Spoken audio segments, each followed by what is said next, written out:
from where I'm sitting and the amount of fatalities that I've witnessed and I've seen and that I know of, and the amount of people that I know who are horrendously ill, you know, incredibly ill. Some people have thankfully gone through it and come out the other side, but there will be long-term health implications on that, I'm sure. There will definitely be some long-term health, but the thing is, they've come out of it, and they're better now. There's some people currently who are actually in hospital or in their homes isolating, and they're incredibly poorly. Now the whole attitude that I've seen outside, and a lot of it is to do with certain rumors that have been circulated. Now you sit on the 5G board, and yes, in week 1, week 2, week 3 of lockdown, very true. When I was out running at 9, 10, 11 o'clock at night, yes, there was BT vans working at silly o'clock, digging up the roads and doing whatever they were doing. So at that point, and then these rumors come out about 5G, and there is a part of me that actually thought, you know what, it does make sense. There's all these rumors. 11 o'clock at night in Borsal Heath, why is there a BT van and the guy's digging the road? And this happened for 3-4 days because I go out very, very late.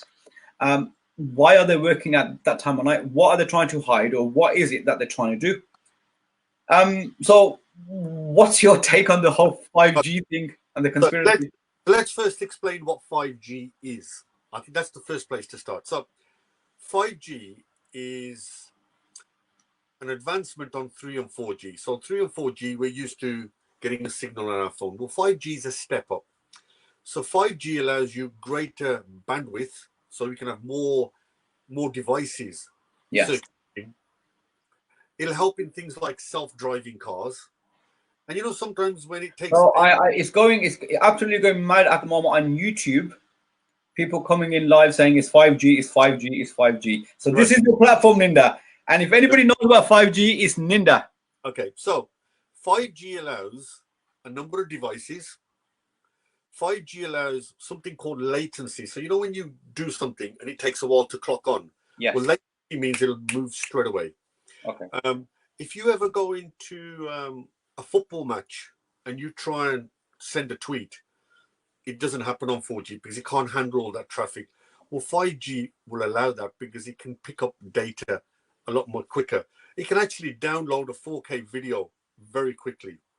And so I said latency, the speed at which you connect, is really, really good. Now, this is not just us, 5G.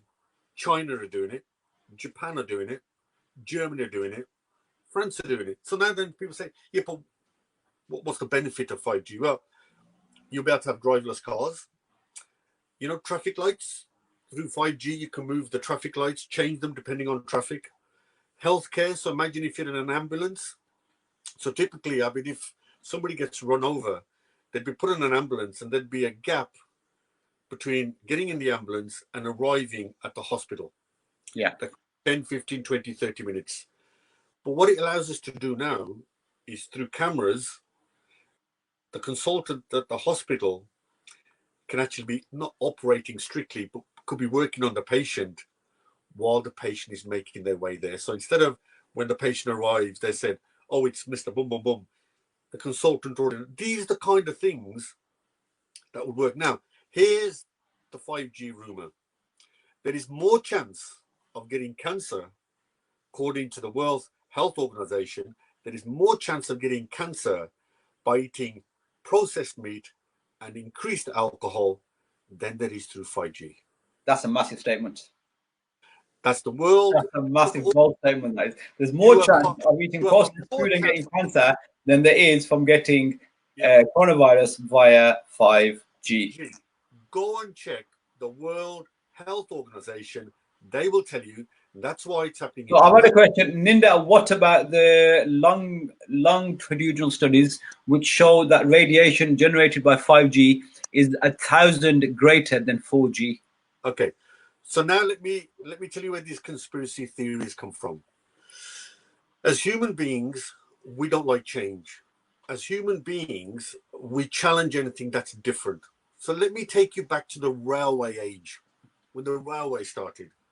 you won't believe this, but as they were constructing the railways, there was an epidemic. Guess who everybody blamed? They blamed the railways. Okay. They said the railways were responsible for the epidemic that took place at the time. When a new technology is introduced that we don't understand, that threatens our understanding, we blame it. So 5G will not affect the last two here I've got left in my head. I won't go any more bolder. Is that what you're trying to say? There is greater chance of getting cancer through processed meat and alcohol. That's a bold statement, that is. That's a bold statement. That's a very bold statement. Right, so 5G has got nothing to do with it, people. Rest assured, these mosques that are being burnt down, stop it. You're just increasing work for the police. Just stop it. And right? I think the other thing, Abid, is it is counterproductive, and I'll tell you why. Those masts are used to communicate between the essential emergency services and the rest of the world. You take down a mast, and what you're doing is you're cutting down communication. Yes. So actually, it's contrary to what we're trying to do. So when we clap for the NHS on Thursday, you're working against that, because actually what you're saying is we're going to put the emergency services at a disservice by taking down a mast.